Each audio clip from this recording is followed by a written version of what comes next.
you stand again in front of the mirror, the same mirror in which you have looked at yourself 1,000 times before.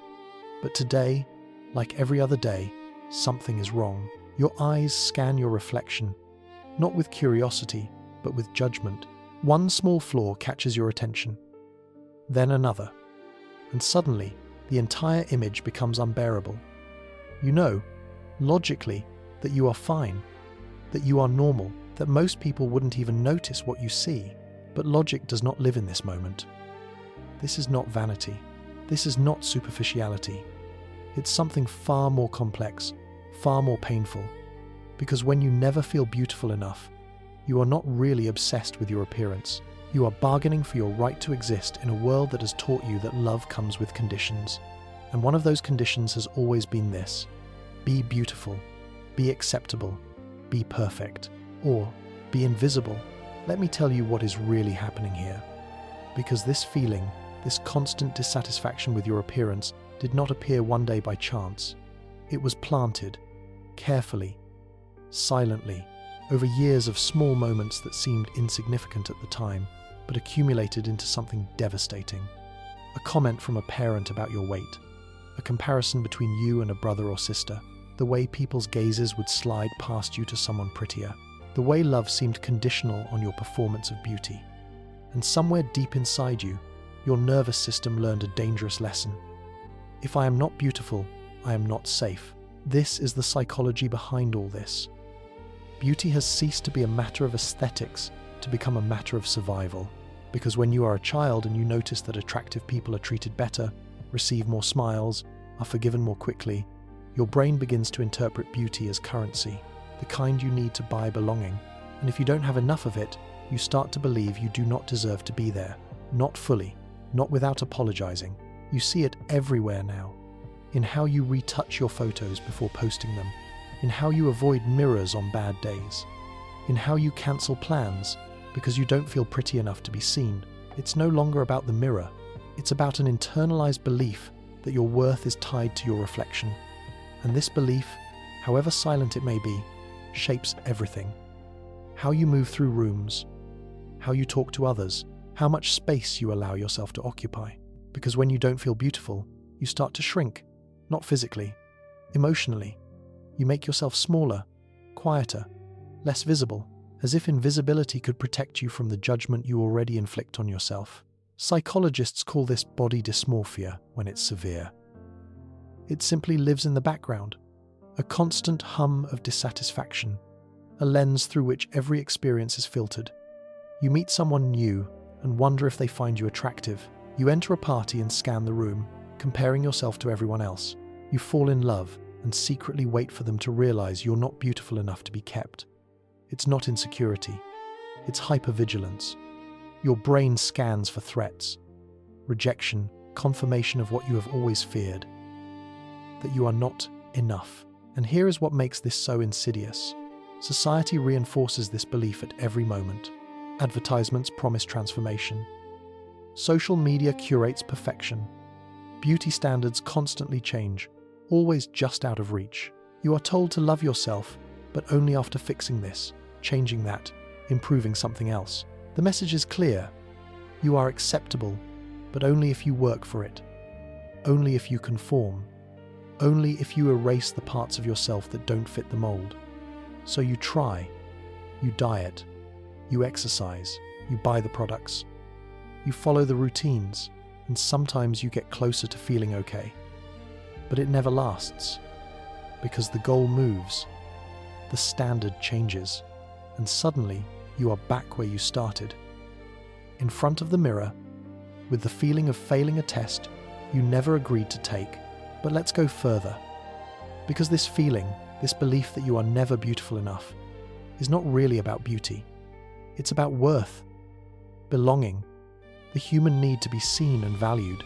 When you were young, you learned that love often came with conditions, that approval was conditional, that being good, being quiet, being beautiful were the ways you earned your place. And when beauty became one of those conditions, it stopped being something neutral. It became something you needed to survive, a requirement for connection, a prerequisite for love. Think of the moments when you felt the most beautiful. Not the moments when you actually looked your best, but the moments when you felt seen. When someone looked at you with genuine warmth, when you laughed so hard you forgot to worry about your appearance, when you felt safe enough to simply exist without performance. In those moments, beauty was not about your reflection, it was about presence, the act of being fully yourself without fear. And here is the devastating irony. The version of you that feels the most beautiful is the one that isn't trying to be. Because beauty, real beauty, the kind that truly matters, has nothing to do with symmetry, size, or youth. It's about vitality.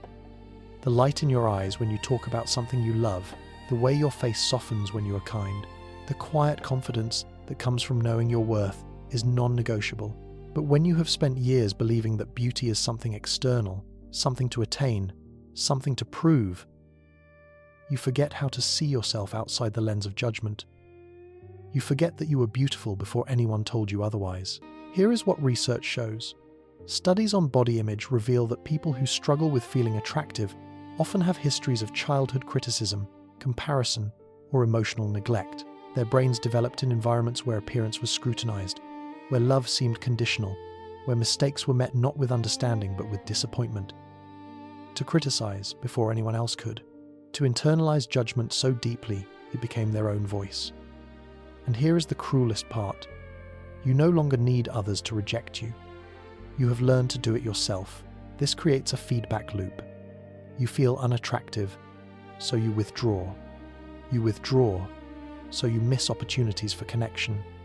You miss connection, so you feel more invisible. And invisibility confirms your worst fear. That you were right all along, that you aren't beautiful enough to be seen. But this loop is not the truth. It's a trauma. It's the residue of a world that taught you your worth was visual. And breaking this loop requires something radical. Because let me tell you something you probably don't hear enough. You were never meant to be beautiful by their standards. Their standards were designed to make you feel inadequate, to keep you buying, to keep you performing, to keep you small, but your worth has never been tied to their approval. Your beauty was never about their gaze. You existed before they told you how to look, and you will exist long after their standards have changed again. Because beauty, the lasting kind, the kind that matters, comes from within. I know this may seem abstract. I know you want concrete relief from the cruelty of the mirror, but here is the truth. The mirror will always reflect what you bring to it. If you bring fear, you will see flaws. If you bring comparison, you will see insufficiency. But if you bring compassion, even just a little, you will begin to see something different. Not perfection, not transformation, just you. Tired, perhaps. Imperfect, certainly, but real.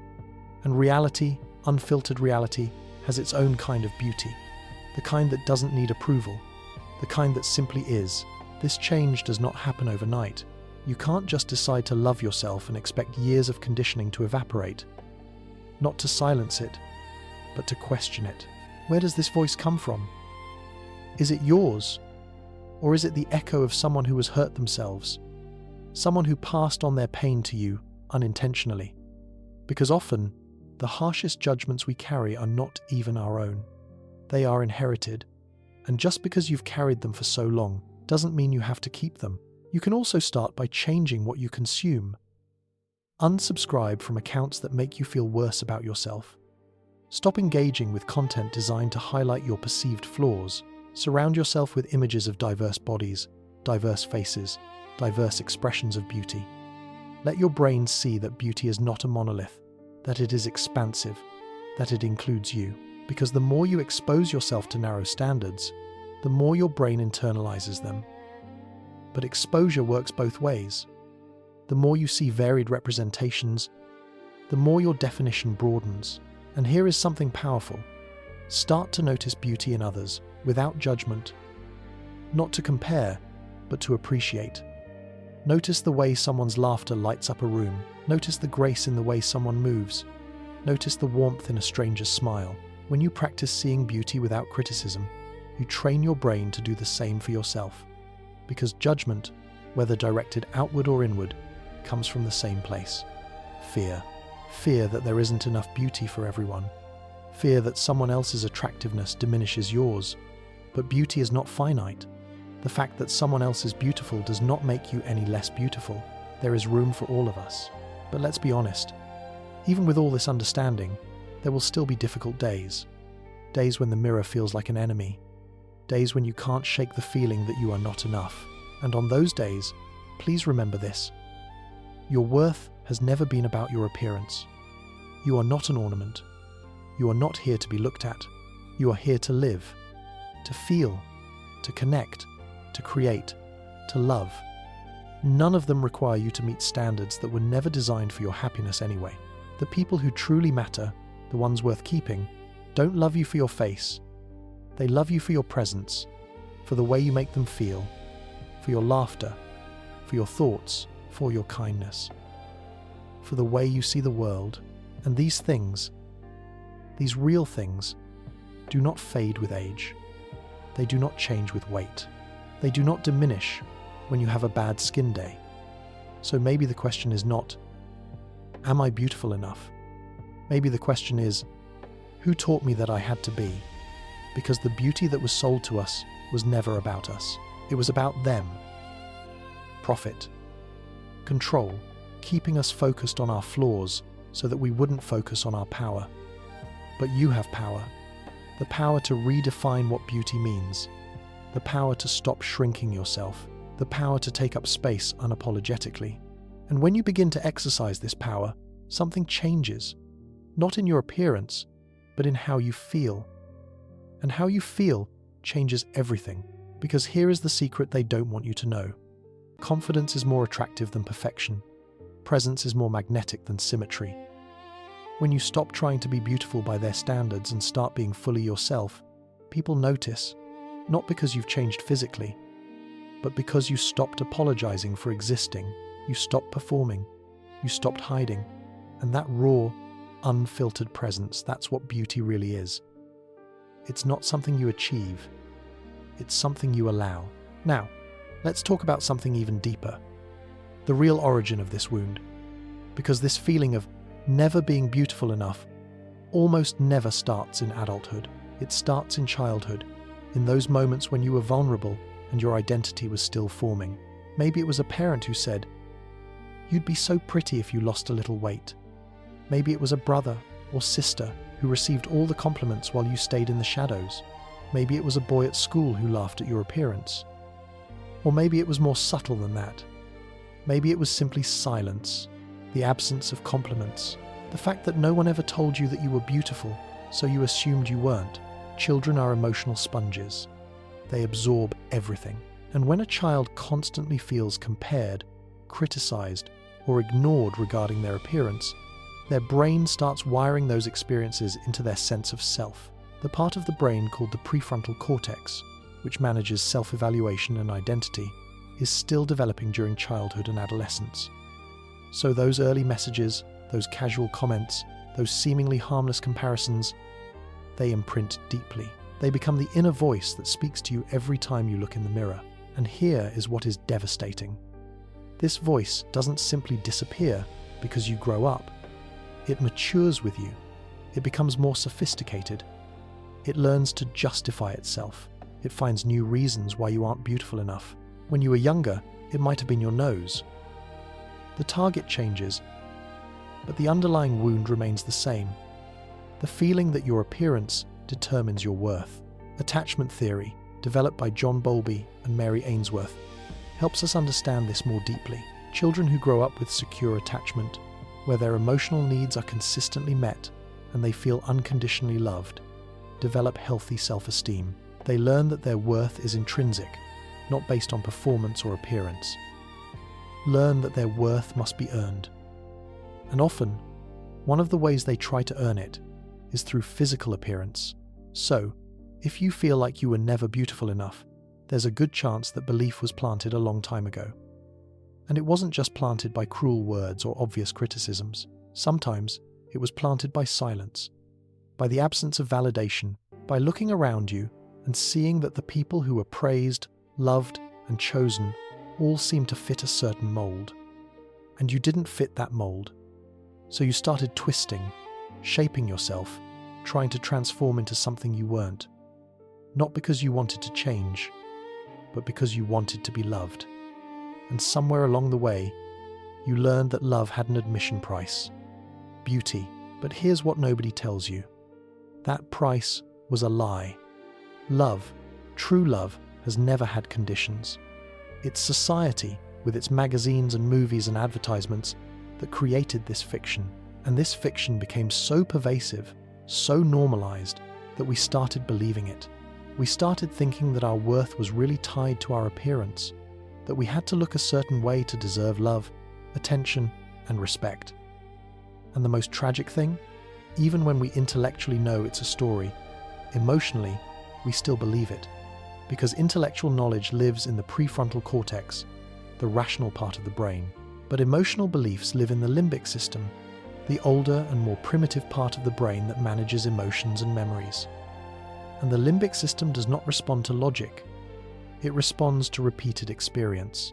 So even if you rationally know your worth isn't determined by your appearance, if you've spent years living as if it were, your emotional brain still believes the lie. That's why you can't just reason your way out of that feeling. You can't convince yourself intellectually to feel beautiful, because the problem isn't in your thinking mind. It's in your feeling mind. And to heal the feeling mind, you have to do more than think differently. You have to feel differently. You have to create new experiences that contradict old beliefs. Experiences where you feel loved without having to be beautiful, where you feel seen without having to be perfect, where you feel valued simply for who you are, not for your appearance. And these experiences don't always come from outside. Sometimes you have to create them for yourself. You have to become the person who sees you, the person who values you, the person who tells you again and again that you are enough, not because you're beautiful, but because you are you. There is a concept in psychology called reparenting. It's the idea that you can give yourself what you didn't receive as a child, that you can become for yourself the loving, validating, and supportive parent you deserved. And this applies directly to this wound of never feeling beautiful enough. Because if you didn't receive that validation in childhood, if no one told you that you were beautiful as you were, you can start telling yourself now, not as an empty affirmation, but as a truth you choose to believe. At first, it will feel false. Your brain will resist. It will say, but it's not true. Look at you. You're not beautiful. And when that voice speaks, you don't fight it. You acknowledge it. You say, I know that's what you believe. I know that's what you were taught. But we're learning something new now. We're learning that beauty is not a condition, it's a state of being. And slowly, very slowly, this new belief begins to take root. It takes time. It takes consistency. It takes patience, because you don't undo decades of conditioning in one day. But every time you choose compassion instead of criticism, every time you choose acceptance instead of judgment, you create a new neural pathway. You teach your brain that there's another way to see yourself. And over time, that other way becomes easier. It becomes more natural. It becomes your new normal. But let's also talk about the cost of never feeling beautiful enough. Because it's not just a matter of self-esteem. It affects every area of your life. It affects your relationships. Because when you don't feel beautiful, you find it hard to believe that someone could really love you. You become suspicious of compliments. You reject them. You think they're given out of pity or politeness. And that suspicion creates distance between you and the people who truly love you. Because they can't convince you of something you don't believe about yourself. It affects your career. Because when you don't feel beautiful enough, you hold back. You don't apply for that position. You don't speak up in that meeting. You don't put yourself forward. Because deep down, you're afraid that if people really see you, they'll be disappointed. So you stay small, you stay silent, you stay invisible, and your potential, all that brilliance you have to offer, remains hidden. It affects your mental health. Studies show that people who struggle with body dissatisfaction have significantly higher rates of anxiety and depression, because when you're constantly at war with your own reflection, when you spend every day criticizing yourself, it drains your emotional energy. It leaves you tired. It leaves you sad. And it creates a cycle where you feel bad in your skin. So you withdraw. So you feel lonelier. So you feel even worse in your skin. It even affects your physical health. Because the chronic stress of never feeling good enough affects your immune system. It increases inflammation. It disrupts your sleep. It pushes you toward unhealthy behaviors like disordered eating, over-exercising, or completely avoiding exercise. Your body carries the weight of that belief, and over time, that weight becomes physically measurable. So, when we talk about the feeling of never being beautiful enough, we're not just talking about vanity or superficiality. We're talking about a deeply rooted belief that shapes your entire life, and that's why it's so important to heal it. Not to become more beautiful, but to become free. Free from the fear that keeps you hidden. Free to believe that your appearance does not determine your worth. And here's something powerful to understand. The beauty you're looking for already exists. It has always existed, not in your reflection, but in your essence, in your kindness, in your laughter, in how you care for others, in your ability to keep going even when things are hard, in your creativity, in your thoughts, in your dreams, in how you see the world. You just ignored them because you were conditioned to believe that beauty is something external. But true beauty, the beauty that lasts, the beauty that matters, it comes from within. It radiates outward, and it can't be captured by a mirror. It can only be felt by those who truly know you, by those who see beyond your face and see your heart. And those people, they don't care whether you have wrinkles or extra pounds or imperfect skin. They see you, the real you. And to them, you have always been beautiful. So if you're standing in front of that mirror right now, looking for something you think you're missing, let me tell you what I see. I see someone who has fought an impossible battle. Someone who has measured themselves against standards designed to be unattainable. Someone who was told that their worth was visual when it has always been so much more than that. I see someone tired, someone suffering, someone who deserves compassion, not criticism, and I see someone who is already beautiful. But because she's here, because she's trying, because she's human, and the human, in all its messy imperfection, has always been enough. You don't need to fix yourself. You were never broken. You just need to remember who you were before the world told you who to be. Before the mirror became a judge. Before beauty became a burden.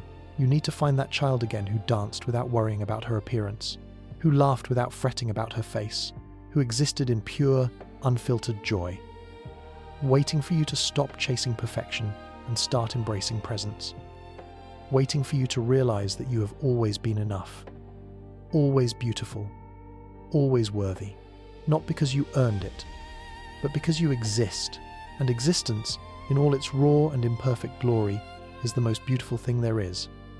You were never meant to be beautiful according to their standards. You were meant to be magnificently, authentically, unapologetically yourself. And that is more than enough. Maybe beauty was never about the mirror. Maybe it's always been about the courage to look away from it, to engage in your life, to be seen, to be real, to be free.